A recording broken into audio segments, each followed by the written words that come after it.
जय हिंद बच्चों। आज के इस वीडियो में हम बात करने वाले हैं सोलेनॉइड एज बार मैग्नेट और साथ ही साथ हम बार मैग्नेट का एक्सटर्नल मैग्नेटिक फील्ड में एंगुलर एसएचएमबी स्टडी करेंगे। स्टार्ट करते हैं solenoid as a bar magnet. अब देखिए सोलेनॉइड हमने ऑलरेडी पढ़ा हुआ है। हमको ये मालूम है कि जब भी किसी सोलेनॉइड में करंट पास होता है then it will behave like a magnet और it will produce magnetic field inside it. Clear? अगर हम इसी को बार मैग्नेट से कंपेयर करें, ये तो हमको मालूम है कि ये मैग्नेट की तरह बिहेव करता है, बट क्या ये एग्जैक्टली बार मैग्नेट की तरह बिहेव करता है या कुछ डिफरेंट मिलता है हमको, हम इस बात के बारे में डिस्कस करने वाले हैं। तो अब इसके लिए देखिए, सपोज हमारे पास एक सोलेनॉइड है, suppose this is a solenoid, clear, and this is of radius r। ये इसका सेंटर है और इसकी जो रेडियस है a है, हम a रेडियस लेते हैं। और अगर हम इसमें बात करते हैं कि इसमें जो नंबर ऑफ टर्न्स हैं, इस टाइप से वायर रैप किया हुआ है इस पे, and the number of turns in this solenoid is n। Total number of turns कितना है n, and the length of this solenoid is l, और इसकी जो लेंथ है वो l है। क्लियर? अगर हम इस सोलेनॉइड को इसके सेंटर से ब्रेक करें, सेंटर से ब्रेक करने के बाद अगर हम कोऑर्डिनेट्स के अकॉर्डिंग इसकी लेंथ शो करें तो ये l होगा और इस साइड का क्या होगा, -l। क्लियर? क्योंकि हम बार मैग्नेट से इसको कंपेयर कर रहे हैं, तो बार मैग्नेट एक मैग्नेटिक डायपोल होता है जिसकी लेंथ होती है 2l। क्लियर? तो अगर हम इसकी बात करें तो इसकी जो टोटल लेंथ है हम l की जगह क्या कंसीडर करने वाले हैं, इसकी जो टोटल लेंथ है वो हम 2l लेने वाले हैं। क्लियर? अब यहां पर देखो, अगर हमने यहाँ पे 2l लिया है तो इस सोलेनॉइड के लिए अगर हम कैलकुलेशंस करें तो फॉर सोलेनॉइड नॉइड, ये जो आपका n होगा, n मतलब number of turns per unit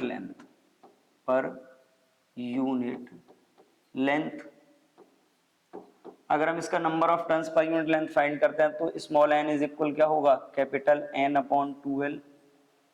या अगर हम यहां से कैपिटल N की वैल्यू फाइंड करें तो ये क्या होगा, small n into 2l। Clear? अगर हम इसको बार मैग्नेट से कंपेयर करना चाह रहे हैं तो बार मैग्नेट से कंपेयर करने के लिए हम क्या करते हैं, हम इस मैग्नेट का या इस सोलेनॉइड का इसके मीन पॉइंट से, ये इसका मीन पॉइंट था, इसके मीन पॉइंट से x डिस्टेंस पे हम इसका एक छोटा सा सेगमेंट ले लेते हैं। ये हमने सेगमेंट ले लिया एक छोटा सा। अब अगर हम इस सेगमेंट की बात करें तो इस सेगमेंट की लेंथ हम कितनी लेते हैं, dx। एक छोटा सा सेगमेंट हमने इसका ले लिया और इस सेगमेंट की लेंथ हमने मानी है dx। अगर हम इस सेगमेंट की लेंथ dx ले रहे हैं तो अब इस सेगमेंट के लिए अगर हम बात करें, फॉर सेगमेंट, अगर हम सेगमेंट के लिए बात करें तो ये जो आपका होगा कितना हो जाएगा। अब यहां पे देखिए, कंप्लीट सोलेनॉइड की लेंथ 2l थी तो नंबर ऑफ टर्न्स कितना आया, n इंटू 2l। सेगमेंट की जो थिकनेस है, सेगमेंट की जो लेंथ है वो हमने कितनी कंसीडर करी है, dx कंसीडर करी है। तो इसके लिए जो नंबर ऑफ टर्न्स होगा वो कितना हो जाएगा, इसके अकॉर्डिंग अगर हम बात करें तो इसका नंबर ऑफ टर्न्स हो जाएगा n इंटू dx, क्योंकि इसकी लेंथ dx।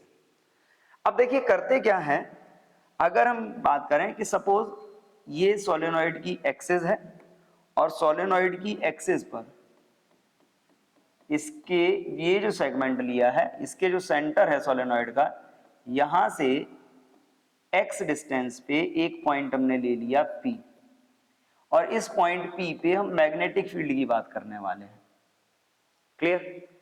तो जब हमने इससे x डिस्टेंस तो हम ऑलरेडी ले चुके हैं, तो हम यहाँ पे कंसीडर क्या करते हैं, यहाँ हम लेते हैं r डिस्टेंस। कितना डिस्टेंस लेते हैं, r डिस्टेंस। r डिस्टेंस में हमने यहाँ पे एक पॉइंट ले लिया P, और इस पॉइंट P पे हम मैग्नेटिक फील्ड की बात करेंगे।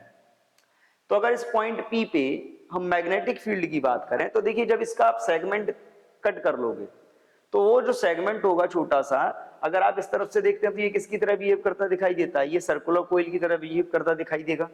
सेगमेंट जो आपका होगा वो किसकी तरह बिहेव करेगा? वो बिहेव करेगा आपका सर्कुलर कॉइल की तरह, और उस कॉइल में जो नंबर ऑफ टर्न्स होंगे वो कितने होंगे? n। तो अगर हम बात करें इसके लिए तो हम क्या कर सकते हैं? Now magnetic field due to segment of solenoid का जो सेगमेंट है इसको हम क्या मान लेते हैं? इसको हम रिंग कंसीडर कर रहे हैं। क्या कंसीडर कर रहे हैं? रिंग, क्योंकि आप छोटा सा पीस कट करोगे तो वो एक रिंग की तरह बिहेव करेगा। अगर हम इसके मैग्नेटिक फील्ड की बात करें तो इसका मैग्नेटिक फील्ड कितना होगा? आपको मालूम है ऑलरेडी, मैग्नेटिक फील्ड का फॉर्मूला होता है dB is equal mu naught upon 2 into n into I into A square, क्योंकि ये इसकी जो रेडियस है वो कितनी है? a, n i a square upon, क्योंकि ये जो पॉइंट P है, ये पॉइंट P इस सेगमेंट या कहें ये जो रिंग बन रही है इस रिंग की एक्सिस पर है, और रिंग की एक्सिस पर या लूप की एक्सिस पर जो मैग्नेटिक फील्ड का फॉर्मूला होता है वो होता है NiA square upon r square plus a square, यानी कि जो डिस्टेंस होती है ये डिस्टेंस प्लस रेडियस का स्क्वायर होल पावर 3/2। अब यहाँ पे देखो, सेगमेंट से जो डिस्टेंस हम इसकी निकालेंगे वो डिस्टेंस आएगी कितनी? अगर हम सेगमेंट से इसकी डिस्टेंस कैलकुलेट करें तो यहाँ से जो डिस्टेंस आएगी वो आएगी आपकी r माइनस एल, क्योंकि r तो सेंटर तक की डिस्टेंस है। r माइनस एल नहीं आएगी, इसकी आएगी r minus X. x distance ही इसमें से कट हुई है तो r माइनस एक्स। इसके अकॉर्डिंग अगर हम बात करें तो ये हो जाएगा आपका, now it becomes r minus X whole square plus a square whole power 3/2। अब ये जो स्मॉल n है, इस स्मॉल n की आप वैल्यू रख लीजिए। इस स्मॉल n की आप वैल्यू प्लेस करते हैं तो जब इसकी आप वैल्यू प्लेस करोगे तो इसकी वैल्यू क्या आएगी? अब देखिए, वैल्यू प्लेस करने के बाद ये हमारे पास हो जाएगा dB is equal mu naught upon 2 into small n की वैल्यू क्या है? स्मॉल n नहीं होगा, माई मिस्टेक। यहाँ पे ये जो होगा आपका कैपिटल N होगा। क्या होगा? कैपिटल N, क्योंकि टोटल नंबर ऑफ टर्न्स लेते हैं तो कैपिटल N की वैल्यू हम यहाँ से प्लेस करेंगे तो ये क्या होगा? Small n into D X into I A square upon क्या हो गया? r minus X whole square plus A square whole power 3/2। अब इसमें यहाँ पे देखिए, हम इसमें क्या करते हैं, अगर हम यहाँ पे बात करें तो क्या हम कह सकते हैं? इफ ये जो आपका r है, r is very much large than l, या r is very much large than a, या फिर r is very much large than x, अगर ये कंडीशंस हम अप्लाई कर लेते हैं तो इस कंडीशन में क्या होगा? ये x और ये a स्क्वायर दोनों नेग्लिजिबल हो जाएंगे, और जब ये दोनों नेग्लिजिबल हो जाएंगे तो दोनों नेग्लिजिबल होने के बाद हमारे पास क्या बचेगा? Now we can write it dB is equal mu naught upon 2 into n into I into A square into D X upon, ये क्या हो जाएगा? r square whole power 3/2, r square whole power 3/2। अब देखिए 2 से 2 ये पावर कैंसिल। अब हम क्या करते हैं? हम ऊपर पाई का मल्टीप्लाई करते हैं, नीचे पाई का मल्टीप्लाई करते हैं। इसमें dB इज इक्वल हम क्या कर लेते हैं? म्यू नॉट अपॉन 2 पाई, हमने पाई का मल्टीप्लाई कर लिया। और इधर भी हम क्या करेंगे? एन आई इंटू ए के साथ हम पाई का मल्टीप्लाई कर लेंगे, pi A square into D X upon ये हो जाएगा आपका आर क्यूब। क्लियर। अब इसमें देखिए पाई इंटू ए स्क्वायर जो आपका होता है, पाई इंटू ए स्क्वायर किसके इक्वल होता है, एरिया के। अगर इसके अकॉर्डिंग अगर हम देखें तो ये क्या हो जाएगा, D B is equal mu naught upon 2 pi into N I A. Clear. Mu naught upon 2 pi into N I A. Clear. N I A into D X upon R cube. अब यहां पे देखिए ये जो magnetic field आया है वो किसका आया है, केवल एक सेगमेंट का आया है जो हमने यहां पे लिया। बट हमको मैग्नेटिक फील्ड चाहिए किसका, कंप्लीट सोलेनॉइड का। तो अगर हम कंप्लीट सोलेनॉइड के लिए बात करें तो क्या हो जाएगा, फॉर कंप्लीट सोलेनॉइड। तो देखो आपको मालूम है कि जब भी आप किसी स्ट्रक्चर का एलिमेंट या कोई सेगमेंट लेते हो और उससे कंप्लीट स्ट्रक्चर की तरफ मूव करते हो, then you have to integrate it. आप ये डीबी है, डीबी से बी की तरफ मूव करोगे तो आपको क्या करना पड़ेगा, इंटीग्रेट करना पड़ेगा। अब आप जब इसको इंटीग्रेट करोगे तो ये क्या हो जाएगा, B is equal integration of DB. But integration के साथ लिमिट भी हमको चाहिए। अब देखिए ये जो सेगमेंट है, इस सेगमेंट की इनिशियल क्या हो सकती है, माइनस एल, फाइनली क्या हो सकती है, capital L. That means 2l से ज्यादा इसकी लेंथ हो ही नहीं सकती। तो अगर हम इसकी लिमिट्स अप्लाई करें तो लिमिट्स क्या होंगी, -L2 plus L into D B. अब इस सिचुएशन में देखिए हमने एक एलिमेंट के थ्रू हमने इसको पूरा फाइंड किया, हम यहां तक आ गए। अब ये जो डी बी है ये वैल्यू हम यहां से प्लेस करते हैं, और जब हम वैल्यू प्लेस करेंगे तो हमारे पास क्या आएगा, we know b is equal integration -L to L mu naught upon 2 pi small n I A into D X upon R cube. जो कांस्टेंट है वो बाहर आ जाएंगे, म्यू नॉट अपॉन 2 पाई बाहर आ गया, ये क्या हो गया आपका, mu naught upon 2 pi N I A upon R cube भी बाहर आ गया। क्या रह गया, integration of D X -L to L। अब देखिए -L टू L जब आप इसको करोगे तो इसका डिफरेंशिएशन क्या आएगा, इसका डिफरेंशिएशन आएगा L माइनस इंटीग्रेशन सॉरी। तो इस टाइप से ये जब सम करोगे लिमिट रखने के बाद तो ये कितना हो जाएगा, 2l। तो जब ये 2l हो गया तो अगर हम इसको चाहें तो इसको यहीं पे 2l लिख लेते हैं, तो ये क्या हो जाएगा, b is equal mu naught upon 2 pi. Clear. Into I A, और ये क्या हो गया, n को सेपरेट कर लीजिए, इनटू 2l n ये, और इसका आया 2l अपॉन आर क्यूब। अब देखिए स्मॉल n इंटू 2l क्या था, कैपिटल N के इक्वल था। Capital N means the total number of turns in the solenoid. तो अगर हम ये वैल्यू इसमें इंप्लीमेंट कर लें तो ये आपका क्या हो जाएगा, finally v is equal mu naught upon 2 pi into N I A upon R cube. Clear. आपको मालूम है कि ये जो NIA होता है, NIA को आप ऑलरेडी पहले भी पढ़ चुके हो कि ये किसी भी सोलेनॉइड के लिए, किसी भी कॉइल के लिए जो NIA होता है it is equal to the magnetic moment. ये मैग्नेटिक मोमेंट के इक्वल हो जाएगा। देन ये जो आपका फॉर्मूला आया, ये फॉर्मूला आपका क्या होगा, V is equal mu naught upon 2 pi into m upon R cube.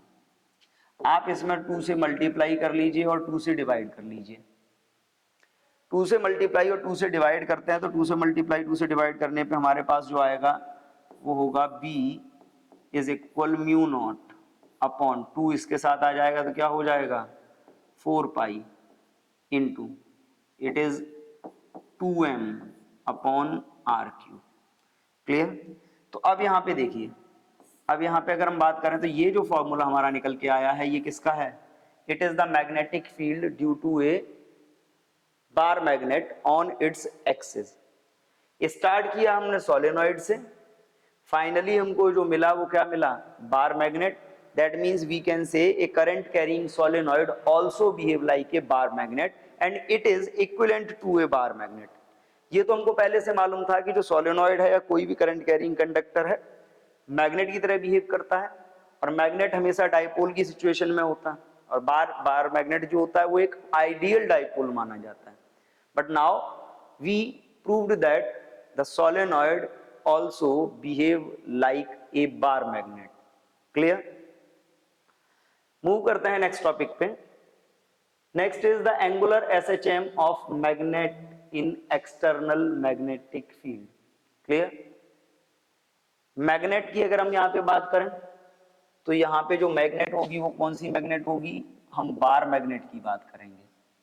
किसकी बात करेंगे, बार मैग्नेट की बात करेंगे।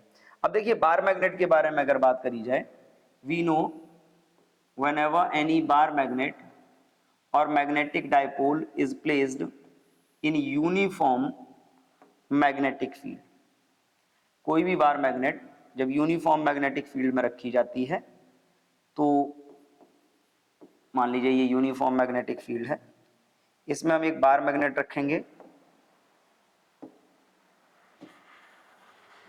क्लियर? ये इस टाइप से रखी हुई है। जब ये इस टाइप से रखी है तो जब इसको इस टाइप से रखा जाएगा तो क्या होगा, मान लीजिए एक पोल इसका इधर है और एक पोल इधर है। क्लियर? जब इसको रखा जाएगा तो इस सिचुएशन में इस पे एक टॉर्क वर्क करेगा, यानी कि इस पर एक फोर्स इधर लगेगा, एक फोर्स इधर लगेगा। ये फोर्स क्या जनरेट करेंगे, ये मान लीजिए साउथ पोल है, ये नॉर्थ पोल है, तो जो एंगुलर मोमेंटम होगा, जो इसका डाइपोल मोमेंट होगा वो इस डायरेक्शन में। इस सिचुएशन में जब इसको रखा जाएगा then it will experience a torque and it will align in the direction of magnetic field. ये क्या होगा, इस पे टॉर्क वर्क करेगा और टॉर्क इसको क्या करेगा, रोटेट करके इसको मैग्नेटिक फील्ड की डायरेक्शन में अलाइन करेगा। अब जैसे ये रोटेट करी, रोटेट करने के बाद इसकी सिचुएशन क्या हो जाएगी, ये इस टाइप से मैग्नेटिक फील्ड के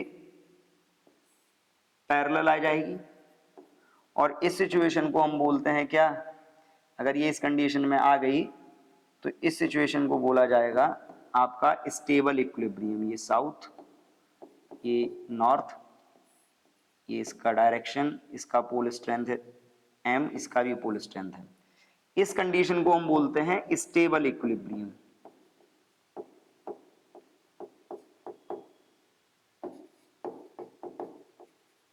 क्या बोलते हैं हम इसको, स्टेबल इक्विलिब्रियम।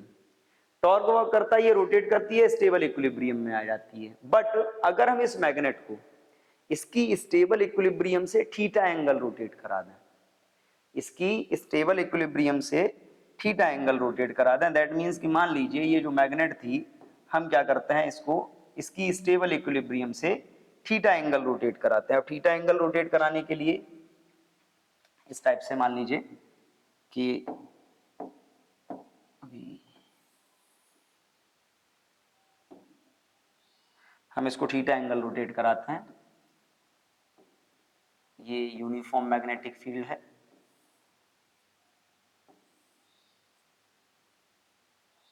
बी।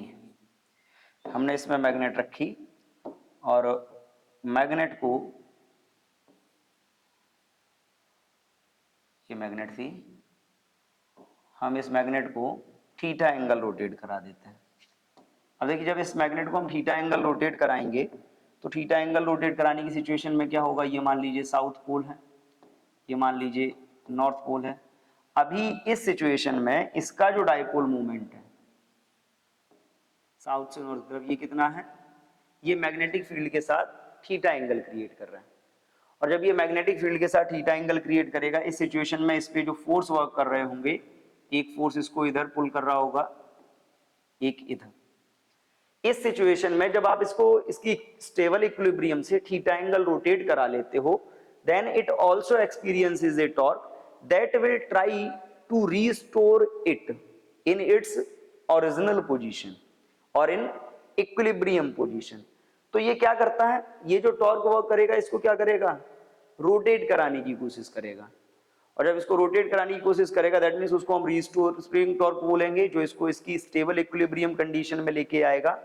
इस सिचुएशन में अगर हम इसको स्टडी करें तो अगर हम यहां पे बात करें रीस्टोरिंग टॉर्क की, रीस्टोरिंग टॉर्क, कितना रीस्टोरिंग टॉर्क वर्क करेगा इस पे? रीस्टोरिंग टॉर्क के लिए आप फॉर्मूला अप्लाई करते हो, tau is equal M into B sine theta. Clear? Tau is equal M into B sine theta. अगर हम यहाँ पे कंडीशन अप्लाई कर लें किसके लिए? फॉर स्मॉल एंगल, हम ये मानते कि ये बहुत कम रोटेट हुआ था। स्मॉल एंगल के लिए जब आप बात करते हो तो जो साइन थीटा होता है that is approximate equal to theta. ठीक है, अगर ये थीटा के इक्वल हो जाएगा in that situation we can write it tau is equal M into B theta. Clear? क्योंकि ये रोटेशन हो रहा है, और रोटेशन की अगर हम बात करें तो for rotational motion, rotational motion के लिए आपने ऑलरेडी स्टडी किया हुआ है कि जो टाउ होता है tau is equal I into alpha. I क्या होता है? I is the moment of inertia of bar magnet, और अल्फा क्या होता है? Angular acceleration. हम यहां पे नोट कर लेते हैं, आई मोमेंट ऑफ इनर्शिया है,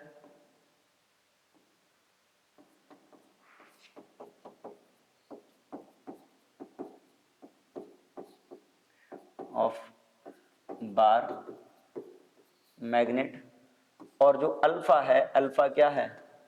एंगुलर एक्सीलरेशन।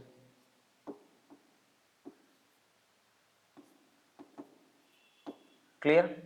अब यहां पे देखिए, आप स्टेबल इक्विलिब्रियम से इसको ले आए, अब इसमें एक रीस्टोरिंग टॉर्क जनरेट हो गया। रीस्टोरिंग टॉर्क का हमने फॉर्मूले की बात की तो क्या आया? Tau is equal M into B theta. Tau की वैल्यू जो रोटेशनल मोशन होगी इसकी, उसके लिए होती है आई इंटू अल्फा। अगर हम ये अप्लाई कर लें, अगर हम ये अप्लाई करते हैं तो ये हमारा क्या हो जाएगा? M into B theta is equal I into alpha. Clear? इस हिसाब से अगर हम देखते हैं तो क्या आएगा?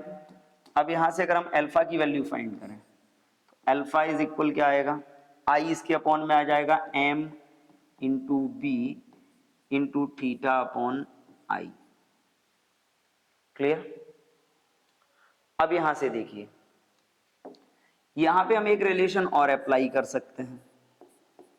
क्या अप्लाई कर सकते हैं? आपका जो अल्फा होता है, अल्फा इज इक्वल होता है ओमेगा स्क्वायर इंटू थीटा। अब बात ये आती है कि ये ओमेगा स्क्वायर क्या है, ओमेगा क्या है या ओमेगा स्क्वायर क्या है? तो अब उसके लिए देखिए, अभी जैसे आपने बात करी कि जब एंगुलर या जब आप बात कर रहे हो रोटेशनल मोशन की, तो रोटेशनल मोशन के केस में क्या है? रोटेशनल मोशन के केस में जो अल्फा था वो आपका, अल्फा जो आपका है वो आपका एंगुलर एक्सीलरेशन था, और जो आपका ओमेगा होता है, ओमेगा होती है angular speed, angular speed. Clear? अब यहां पे देखिए अल्फा इज इक्वल होता है ओमेगा स्क्वायर थीटा। अगर हम ये वैल्यू इंप्लीमेंट कर लेते हैं तो इंप्लीमेंट करने पे हमको क्या मिलने वाला है? देन यहां पे, या भी हम यहीं पे कर लेते हैं इसको, क्या हो जाएगा? देन अल्फा की वैल्यू क्या है? आप यहां पे प्लेस करते हो omega square theta is equal क्या हो जाएगा? M into B into theta upon I. अब देखिए इस थीटा से ये थीटा कैंसिल, इस थीटा से ये थीटा कैंसिल हो जाएगा, तो हमको क्या मिला? हमको मिला omega square is equal M into B upon I. और अगर हम यहां से ओमेगा की वैल्यू फाइंड करते हैं तो ओमेगा इज इक्वल क्या होगा? Root M B upon I. Clear? अब यहाँ पे देखो, आपको जो चाहिए वो क्या चाहिए ना, जब ये रोटेट करेगा तो आप इसके लिए क्या फाइंड करना चाह रहे हो, आप फाइंड करना चाह रहे हो इसका टाइम पीरियड। टाइम पीरियड का फॉर्मूला होता है t is equal to pi by omega. तो अगर t is equal to pi by omega आप अप्लाई कर लेते हो, तो t is equal to pi by omega apply करने पे क्या मिलेगा आपको यहां से, अब वो देखिए, t is equal to pi by omega, t is equal to pi upon omega है, ओमेगा की वैल्यू होती है root M B upon I. तो जब ये अपॉन में आएगा तो ये रिवर्स हो जाएगा, तो इसका क्या होगा I upon M B, I upon M B. Second आप फाइंड करो फ्रीक्वेंसी इसकी,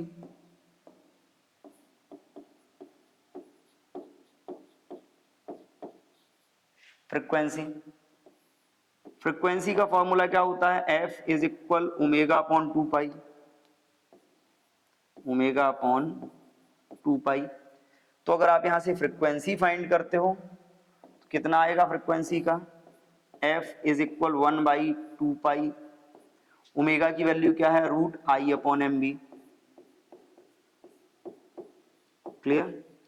तो अब यहां पे समझ लीजिए, यहां पे अगर हम बात करें angular SHM of bar magnet की, तो बार मैग्नेट को जब भी उसकी स्टेबल इक्विलिब्रियम से थीटा एंगल रोटेट करा दिया जाएगा, then a restoring torque is developed on it and that will try to restore it in its equilibrium, stable equilibrium position, and that restoring torque is equal to tau is equal m into b sin theta। अगर हम small angles की बात कर रहे हैं तो sin theta theta से replace हो जाएगा and tau is equal m b sin theta. Rotational motion के लिए टाउ इज इक्वल होता है आई अल्फा, तो हमने इसको कंपेयर करके अल्फा की वैल्यू फाइंड की, then we will put alpha is equal omega square theta, then we get omega is equal under root M B upon I, और यहीं से हम टाइम पीरियड और इसकी फ्रीक्वेंसी का फॉर्मूला फाइंड कर लेते हैं। क्लियर। तो ये है आपका angular SHM of bar magnet in external magnetic field. मिलते हैं नेक्स्ट वीडियो में नेक्स्ट टॉपिक के साथ, तब तक के लिए थैंक यू एंड जय हिंद।